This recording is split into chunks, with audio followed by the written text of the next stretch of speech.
pouvoir trouver le chant d'entrée à la page 26 du priant. Troisième couplet, troisième dimanche du carême, depuis qu'il est venu. Bonne célébration.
Bonjour.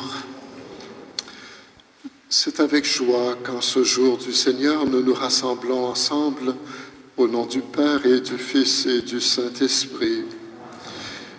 Que le Seigneur Jésus, qui nous appelle à changer nos cœurs, soit toujours avec vous.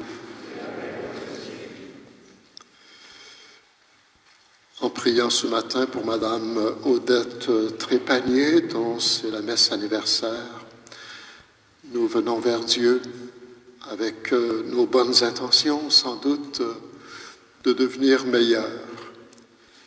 Et en ce troisième dimanche du carême, Jésus nous lance un appel pressant, urgent, à nous convertir. Et nous devons faire tout ce qui est possible pour répondre à son appel, en comptant toujours, bien sûr, sur sa miséricorde, parce que s'il nous appelle à nous convertir, c'est parce qu'il nous aime. Alors avant de commencer notre célébration, nous ajoutons dans notre visuel une flèche de signalisation. Elle met en évidence que la croix est le mystère au centre de la vie chrétienne. Comme Jésus, nous devons apprendre à faire confiance au Père en avançant patiemment sur nos chemins de conversion. Alors j'invite Patricia à venir déposer cette flèche de signalisation.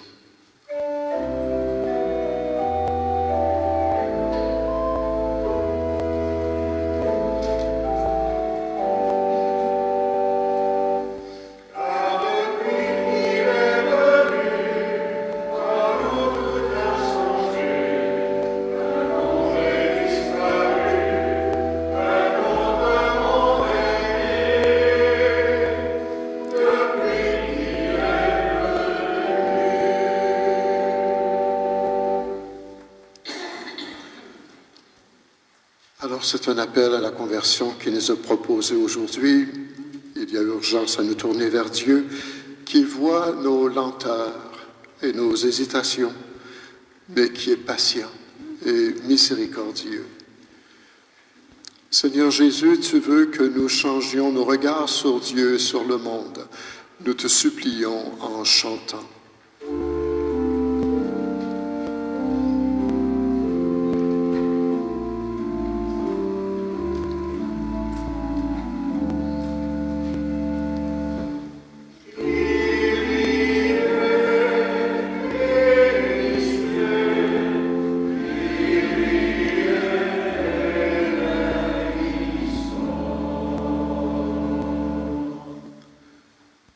Christ, Tu nous aimes tels que nous sommes et tu veux nous rendre toujours plus libres. Nous te supplions.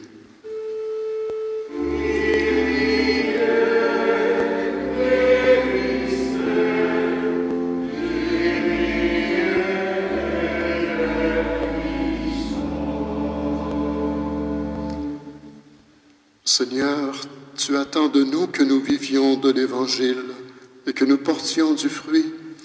Nous t'invoquons.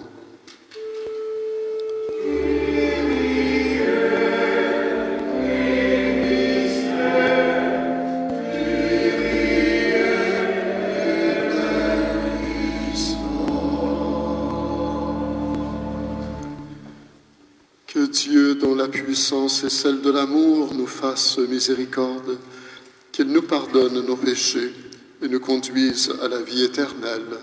Amen. Prions le Seigneur. Seigneur Dieu, source de toute bonté et de toute miséricorde, tu nous as montré comment guérir du péché par le jeûne, la prière et le partage. Accueille favorablement l'aveu de notre faiblesse, et puisque nous prenons humblement conscience de nos fautes, que ta miséricorde nous relève sans cesse. Par Jésus-Christ, ton Fils, notre Seigneur, qui vit et règne avec toi dans l'unité du Saint-Esprit, Dieu pour les siècles des siècles. Amen.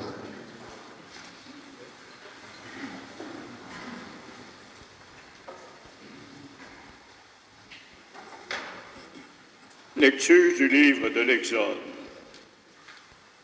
En ces jours-là, Moïse était berger du troupeau de son beau-père, Jéthro, prêtre de Madian. Il mena le troupeau au-delà du désert et parvint à la montagne de Dieu, à l'Horeb. L'ange du Seigneur lui apparut dans la flamme d'un buisson en feu. Moïse regarda. Le buisson brûlait sans se consumer. Moïse se dit alors, je vais faire un détour pour voir cette chose extraordinaire. Pourquoi le buisson ne se consume-t-il pas? Le Seigneur vit qu'il avait fait un détour pour voir, et Dieu l'appela du milieu du buisson. Moïse, Moïse, il dit, me voici. Dieu dit alors, n'approche pas d'ici. Retire les sandales de tes pieds, car le lieu où tu te tiens est une terre sainte. Et déclara, je suis le Dieu de ton père, le Dieu d'Abraham, le Dieu d'Isaac, le Dieu de Jacob. Moïse se voila le visage, car il craignait de porter son regard sur Dieu. Le Seigneur dit, j'ai vu, oui, j'ai vu la misère de mon peuple qui est en Égypte, et j'ai entendu ses cris sous les coups des surveillants. Oui, je connais ses souffrances. Je suis descendu pour le délivrer de la main des Égyptiens et le faire monter de ce pays, vers un beau et vaste pays, vers un pays ruisselant de lait et de miel. Maintenant donc, je t'envoie chez Pharaon. Tu feras sortir d'Égypte mon peuple, les fils d'Israël. Moïse répondit à Dieu, j'irai donc trouver les fils d'Israël et je leur dirai, le Dieu de vos pères m'a envoyé vers vous. Ils vont me demander quel est son nom. Que leur répondrai-je? Dieu dit à Moïse, je suis qui je suis. Tu parleras ainsi aux fils d'Israël. Celui qui m'a envoyé vers vous, c'est « Je suis ». Dieu dit encore à Moïse, tu parleras ainsi aux fils d'Israël. Celui qui m'a envoyé vers vous, c'est le Seigneur, le Dieu de vos pères, le Dieu d'Abraham, le Dieu d'Isaac, le Dieu de Jacob. C'est là mon nom pour toujours. C'est par lui que vous ferez mémoire de moi d'âge en âge. Parole du Seigneur.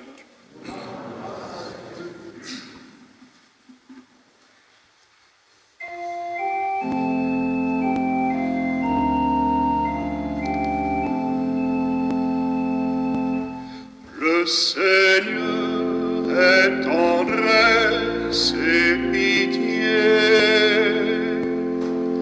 Le Seigneur est tendresse et pitié. Bénis le Seigneur, ô mon âme, bénis son nom très saint, tout mon être. Bénis le Seigneur, ô mon âme, n'oublie aucun de ses bienfaits, car il pardonne toutes tes offenses et te guérit de toute maladie. Il réclame ta vie à la tombe et te couronne d'amour et de tendresse. Le Seigneur est tendresse et pitié. Le Seigneur fait œuvre de justice. Il défend le droit des opprimés.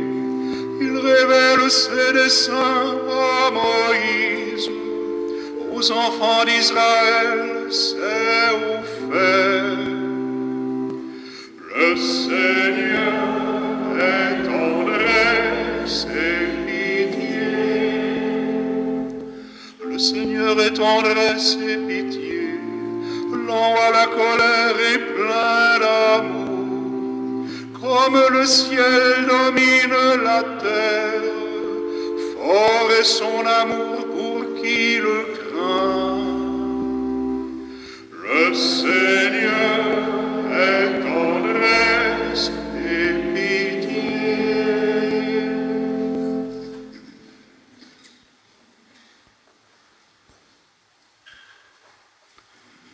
Lecture de la première lettre de Saint Paul apôtre aux Corinthiens. Frères et sœurs, je ne voudrais pas vous laisser ignorer que lors de la sortie d'Égypte, nos pères étaient tous sous la protection de la nuée et que tous sont passés à travers la mer. Tous ils ont été unis à Moïse par un baptême dans la nuée et dans la mer.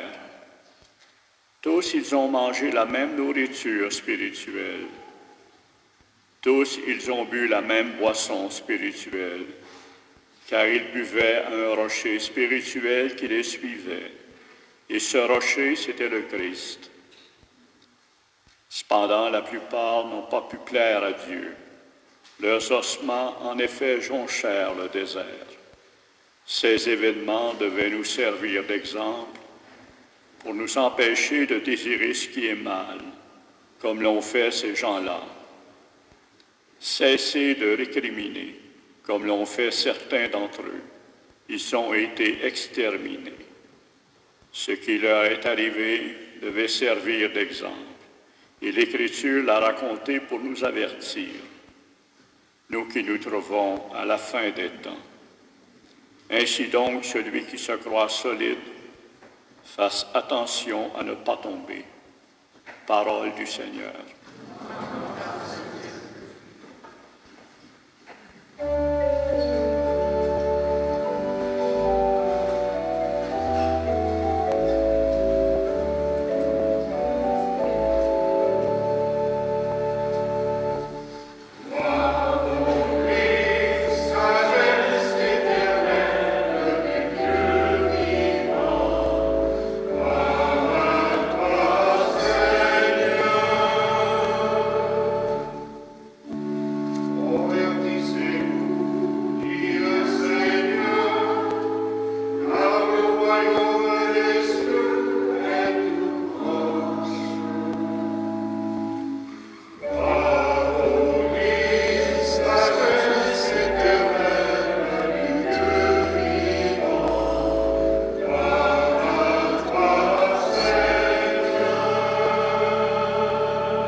Le Seigneur soit avec vous. Évangile de Jésus-Christ selon saint Luc.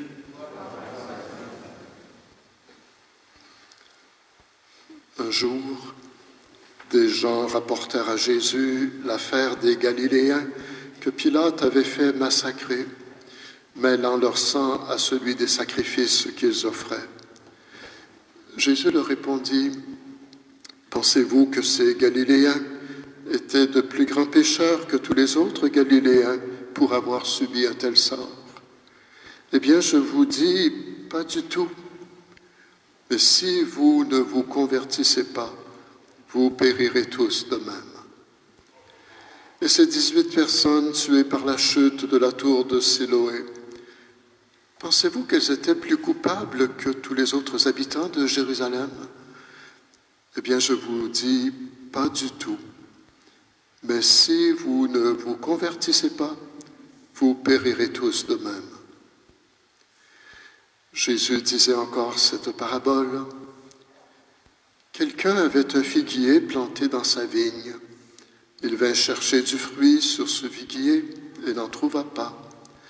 Il dit alors à son vigneron, « Voilà 3 ans que je viens chercher du fruit sur ce figuier et je n'en trouve pas. Coupe-le. À quoi bon le laisser épuiser le sol? » Mais le vigneron lui répondit, « Maître, laisse-le encore cette année, le temps que je bêche autour pour y mettre du fumier. Peut-être donnera-t-il du fruit à l'avenir, sinon tu le couperas. » Acclamons la parole de Dieu.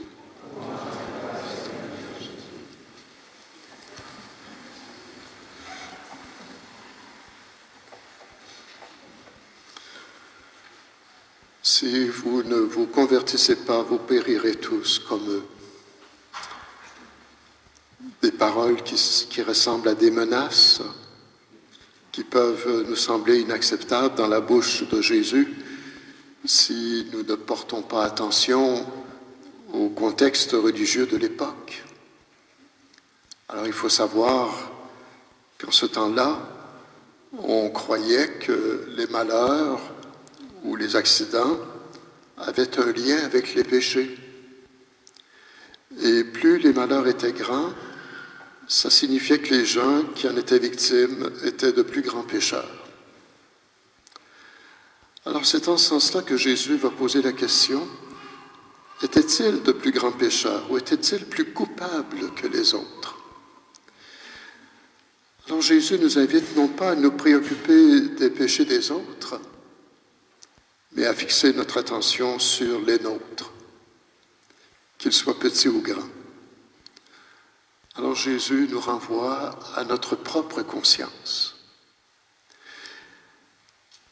Qu'est-ce que j'ai fait au bon Dieu pour que ça m'arrive?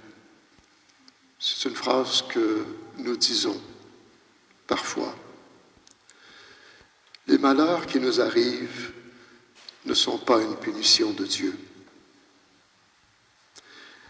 Par contre, Jésus laisse entendre par ses paroles que nos actes ne sont pas neutres, indifférents ou insignifiants. Vous périrez, dit-il. De quelle mort s'agit-il? Bien plutôt de cette autre perdition, plutôt mystérieuse, mais non moins réelle, que le péché provoque en nous et dont on ne peut se sauver que par la conversion. L'appel à la conversion garde son importance, même après 2000 ans, et s'adresse à tous, et non pas seulement aux grands pécheurs. Alors, quelle erreur nous ferions si, après avoir entendu ces appels de Jésus à la conversion, nous nous disions « c'est surtout pour les autres et pas tellement pour moi ». On a toujours tendance à se croire bien meilleur que nous le pensons. Alors, puisqu'on parle de conversion, qu'est-ce que ça veut dire, se convertir? Ça peut prendre différentes formes. Il y a de grandes conversions, celles où quelqu'un est touché personnellement par le Seigneur et sans sa présence en sa vie. Ou encore quelqu'un qui est en recherche d'une vie meilleure ou d'un sens ultime à sa vie. La conversion, c'est aussi de prendre conscience qu'on s'est détourné de Dieu et qu'on décide de revenir vers lui. Et c'est aussi un changement de mentalité, d'orientation, changement de vie, tout simplement. La conversion, je dirais que c'est une réponse à cette prise de conscience de se savoir aimé de Dieu, d'un grand amour, pour mieux nous convaincre de la nécessité d'une conversion jamais achevée de notre part. Oui, Dieu nous aime. Donc, c'est pour notre bien que Jésus nous invite à nous convertir. Dieu fait tout pour nous amener sur le chemin de notre libération, de notre conversion. Il est tellement sensible à ce que nous sommes, à ce que nous vivons, qu'il ne se lasse pas de se faire proche, de venir jusqu'à nous, de nous parler en notre cœur. Et c'est souvent dans nos souffrances, dans nos cris de désespérance et d'angoisse, qu'il se révèle, comme autrefois pour son peuple en exil, esclave de l'Égypte. Et à Moïse, il a dit, j'ai vu la misère de mon peuple. Je connais ses souffrances. J'ai entendu ses cris. Je suis venu pour le libérer. Il voit notre misère. Le mot miséricorde contient ce mot misère, cette misère qui nous habite parfois, qui nous fait rechercher une vie meilleure. J'ai vu la misère de mon peuple. Et dans le magnifique récit du livre de l'Exode en première lecture, c'est la première fois que l'humanité découvrait qu'elle était aimée de Dieu. Parce que c'est là que Dieu révèle son nom en se faisant connaître à Moïse. Il était clair que Dieu, qu'on appelait le tout autre, l'inconnaissable, pouvait alors être le tout proche, un Dieu de compassion, de tendresse, de pitié.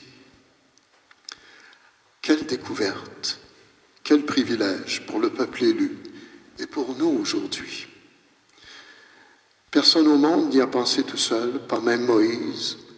Il a fallu la révélation, il a fallu que Dieu intervienne, lassé de voir souffrir le monde, passionné pour sa création, désireux de le libérer, de le conduire en terre promise, qui est pour nous aujourd'hui son royaume éternel. Alors mes amis, Dieu attend notre réponse à son amour révélé. Il attend notre réponse, c'est-à-dire celle de notre confiance en lui et de notre amour, en nous tournant un peu plus vers lui, et cela pour un plus grand bonheur. Il sait bien que nous sommes fragiles, il sait bien que nous sommes indécis, il sait bien que nous sommes infidèles. Et c'est pourquoi, comme le suggère la parabole du figuier, Dieu se montre patient, continuant à nous attendre, à nous espérer, à nous aimer. Patience des arbres, patience de Dieu. La leçon est évidente. Merveilleux symbole d'une miséricorde divine, souterraine, invisible, car il en est un peu de nos vies comme de chaque arbre au printemps qui vient. Malgré nos impatiences, nos refus, nos péchés, les racines sont là, qui attendent. Elles n'en finissent pas d'attendre. Même dans un érable abattu par le vent, la sève peut continuer à monter encore plusieurs printemps. Patience de Dieu, miséricorde à répétition, inlassable pardon. On n'aura jamais assez de mots pour raconter la patience de Dieu et ses miséricordes à répétition. Éternel est son amour, chantons-nous. Dieu n'est pas là pour nous punir, mais pour nous aimer. Alors le carême, mes chers amis, c'est l'occasion de parvenir à discerner un peu mieux de quel amour nous sommes aimés. Demandons à Dieu cette grâce. Je vous laisse avec ces questions de partir avec cette réflexion et interrogation. Demandons-nous, qu'est-ce que Jésus m'invite à changer dans ma manière de vivre? Qu'est-ce que je désire profondément en moi changer, qui me rendrait plus heureux et qui me ferait aussi, me mettrait en harmonie avec Dieu? Et comment je vois Dieu? Comment je le vois, Dieu? Est-ce que je le vois comme un juge? Est-ce que je le vois comme quelqu'un de qui je devrais avoir peur? Qui est-il, ce Père, qui se révèle tendre et miséricordieux, lent à la colère, plein d'amour? Qui est-il pour moi? Quelle est ma relation avec lui? Amen.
Je suis qui je suis, dit Dieu à Moïse.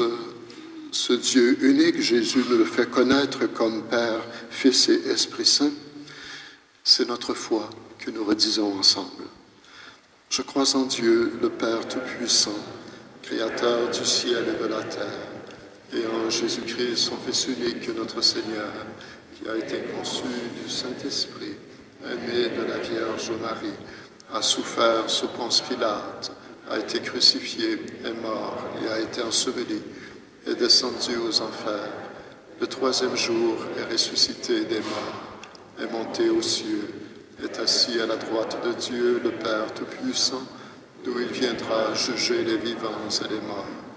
Je crois en l'Esprit Saint, à la Sainte Église catholique, à la communion des saints, à la rémission des péchés, à la résurrection de la chair et à la vie éternelle. Amen. À Moïse, le Seigneur affirme qu'il a vu la misère de son peuple en Égypte et qu'il a décidé de le libérer. Encore maintenant, Dieu entend les cris de souffrance de tous ceux et celles qui sont victimes de catastrophes et d'injustices. Adressons-lui nos demandes en toute confiance, en lui disant, Dieu de tendresse, souviens-toi de nous. Que le Seigneur donne à l'Église la grâce de l'accueil et de l'écoute envers les gens qui frappent à sa porte. Dieu de tendresse, souviens-toi de nous. Que le Seigneur apprenne la patience et le respect des personnes en notre société, les prises de vitesse et de rendement. Dieu de tendresse, souviens-toi de nous. Que le Seigneur apporte le réconfort aux malades, aux personnes inquiètes et seules et aux démunis. Dieu de tendresse, souviens-toi de nous. Que le Seigneur accorde à ceux et à celles qui exercent le pouvoir de promouvoir le sens de la justice et du partage. Dieu de tendresse, souviens-toi de nous. Que le Seigneur ravive en chacun et chacune de nous le désir et la force de vivre un carême qui portera du fruit. Dieu de tendresse, souviens-toi de nous.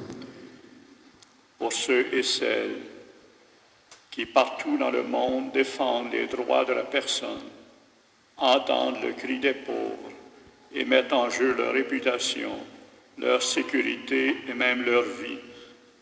Prions le Seigneur. Dieu de tendresse, souviens-toi de nous. Pour l'Église en marche synodale partout dans le monde, afin que l'Esprit Saint soutienne les groupes de partage et guide leurs réflexions, prions le Seigneur.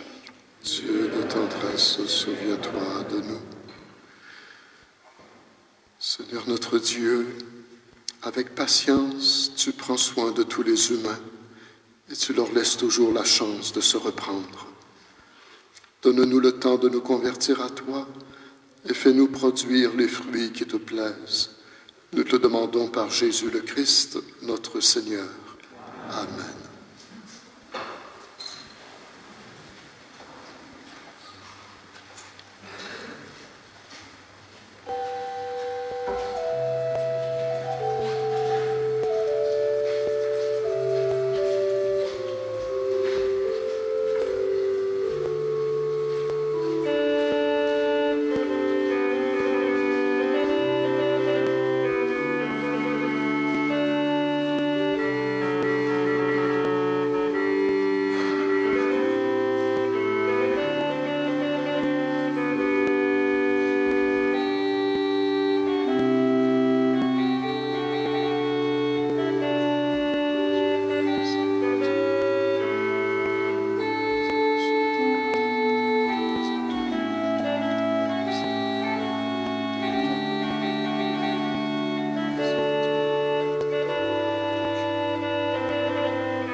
Prions ensemble au moment d'offrir le sacrifice de toute l'Église.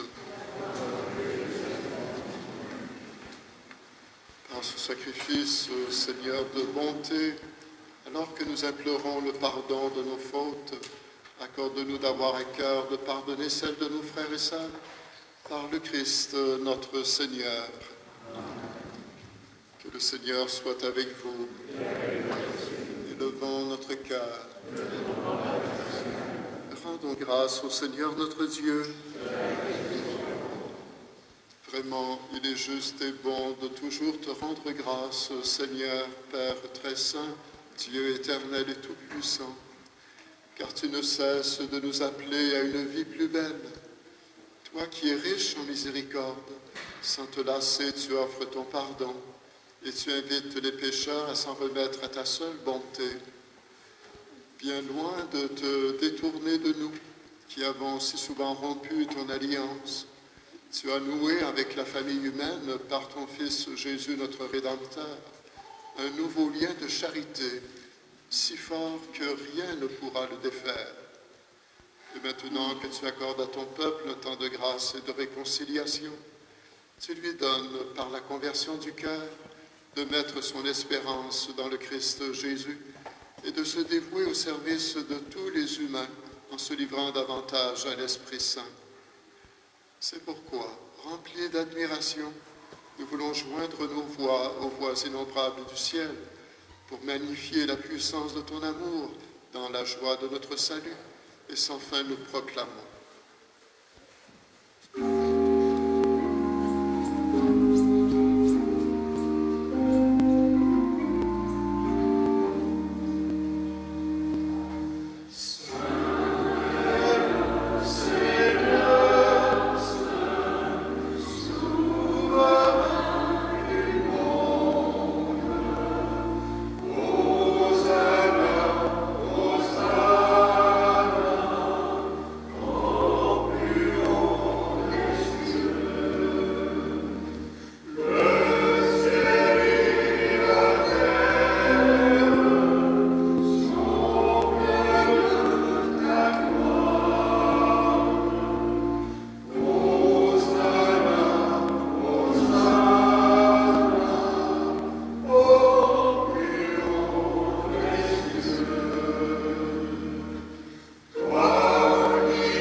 Seigneur, tu es vraiment saint, tu es toujours à l'œuvre depuis les origines du monde, pour que l'homme devienne saint comme toi-même es saint. Regarde, nous t'en prions, les offrandes de ton peuple, et répands sur elles la puissance de ton esprit, qu'elles deviennent le corps et le sang de ton Fils bien-aimé, Jésus le Christ, en qui nous aussi nous sommes tes fils et tes filles. Nous qui étions perdus, incapables de nous rapprocher de toi, tu nous as aimés du plus grand amour. Ton Fils, le seul juste, s'est livré lui-même à la mort et n'a pas refusé d'être cloué pour nous sur le bois de la croix. Mais avant que ses bras étendus dessinent entre ciel et terre le signe indélébile de ton alliance, il voulut célébrer la Pâque au milieu de ses disciples. Au cours du repas, il prit le pain. En te rendant grâce, il dit la bénédiction. Il rompit le pain et le donna à ses disciples en disant « Prenez et mangez-en tous. Ceci est mon corps, livré pour vous. »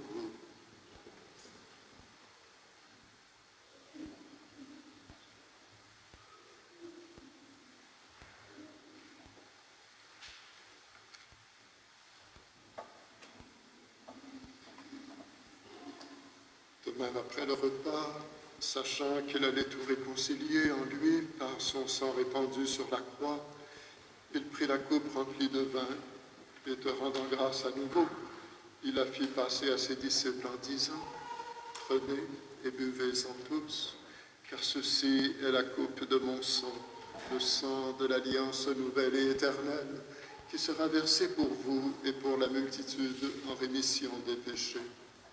Vous ferez cela en mémoire de moi. »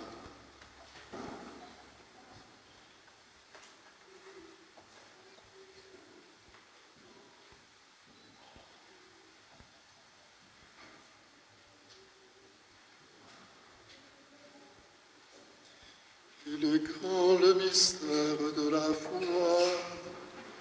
Nous acclamons vraiment, Seigneur Jésus.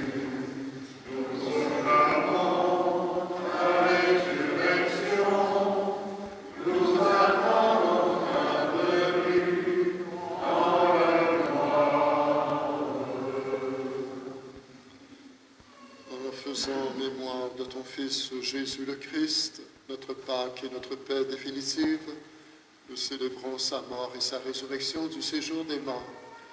Et en rappelant le jour béni de sa venue, nous te présentons, Dieu de fidélité et de miséricorde, celui qui s'est offert lui-même en sacrifice pour réconcilier l'humanité avec toi.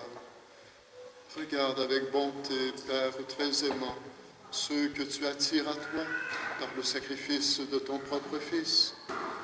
accorde à ceux qui ont part à un seul pain et une seule coupe d'être rassemblés par la force de l'Esprit Saint en un seul corps dans le Christ, par qui est abolie toute division. Daigne nous garder toujours en communion d'esprit et de cœur avec notre pape François et notre évêque Gérald.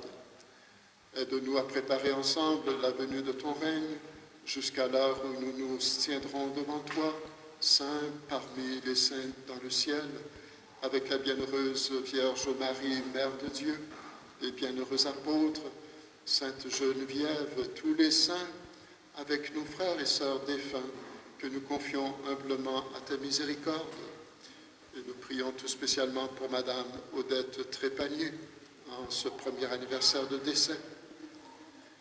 Alors, enfin libérés de la corruption qui nous blesse, nous deviendrons une création nouvelle et avec joie, nous te chanterons l'action de grâce du Christ à jamais vivant. Par lui, avec lui et en lui, à toi, Dieu le Père Tout-Puissant, dans l'unité du Saint-Esprit, tout honneur et toute gloire pour les siècles des siècles. Amen. Et dans la confiance, nous prions en disant, notre Père qui es aux cieux, que ton nom soit sanctifié, que ton règne vienne, que ta volonté soit faite sur la terre et au ciel. Donne-nous aujourd'hui notre pain de ce jour. Pardonne-nous nos offenses, comme nous pardonnons aussi à ceux qui nous ont offensés. Et ne nous laisse pas entrer en tentation, mais délivre-nous du mal. Délivre-nous de tout mal, Seigneur, et donne la paix à notre temps. Soutenus par ta miséricorde, nous serons libérés de tout péché, à l'abri de toute épreuve, nous qui attendons que se réalise cette bienheureuse espérance, l'avènement de Jésus-Christ, notre Sauveur. Car c'est à toi qu'appartiennent le règne, la puissance et la gloire pour les siècles des siècles. Seigneur Jésus-Christ, tu as dit à tes apôtres, je vous laisse la paix, je vous donne ma paix. Ne regarde pas nos péchés, mais la foi de ton Église. Pour que ta volonté s'accomplisse, donne-lui toujours cette paix. Conduis-la vers l'unité parfaite, toi qui règnes pour les siècles des siècles. Amen. Et chers amis, que la paix du Seigneur soit toujours avec vous. Échangeons un signe de paix.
Voici l'agneau de Dieu, voici celui qui enlève les péchés du monde.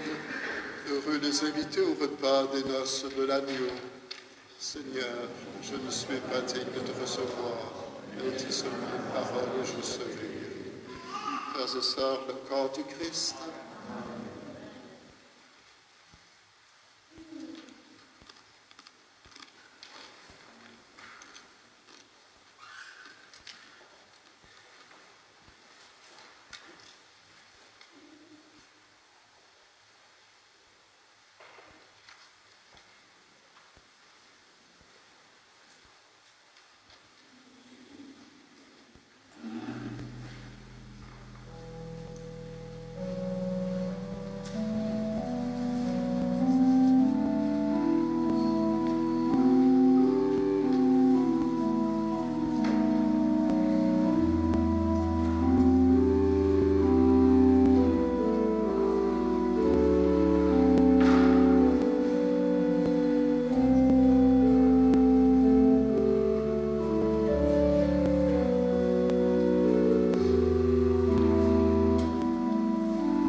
Seigneur, nous avons reçu de toi un avant-goût des mystères du ciel.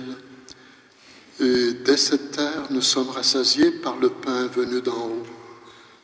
Nous t'en supplions, donne-nous de mettre en œuvre ce que le sacrement réalise en nous, par le Christ notre Seigneur.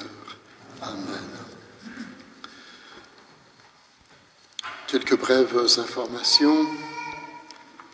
Dimanche prochain, 27 mars, à 14 h, en l'église de Saint-Augustin, dans la paroisse de la Transfiguration du Seigneur, il y aura un temps de prière pour la paix en Ukraine.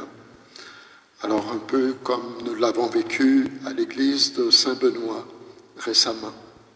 Alors soyons nombreux à unir nos voix, nos cœurs, pour que ce peuple éprouvé par la guerre puisse renaître dans la paix. La démarche synodale lancée par le pape François l'automne dernier est prête à être vécue dans nos communautés. L'équipe d'animation paroissiale se prépare depuis plusieurs semaines et un calendrier a été établi. 3 rencontres sont prévues correspondant à 3 thèmes: communion, participation, mission. Alors vous pouvez y participer à ces rencontres synodales. Alors pour information, inscription, consultez le feuillet ou le site web de la paroisse. Alors je vous invite à être nombreux à vivre cette démarche qui est importante pour renouer des liens et s'exercer à marcher ensemble en Église. Enfin, des enveloppes se trouvent dans vos bancs pour la traditionnelle aumône du carême. Vous avez jusqu'au dimanche de Pâques pour contribuer. Alors merci pour votre générosité.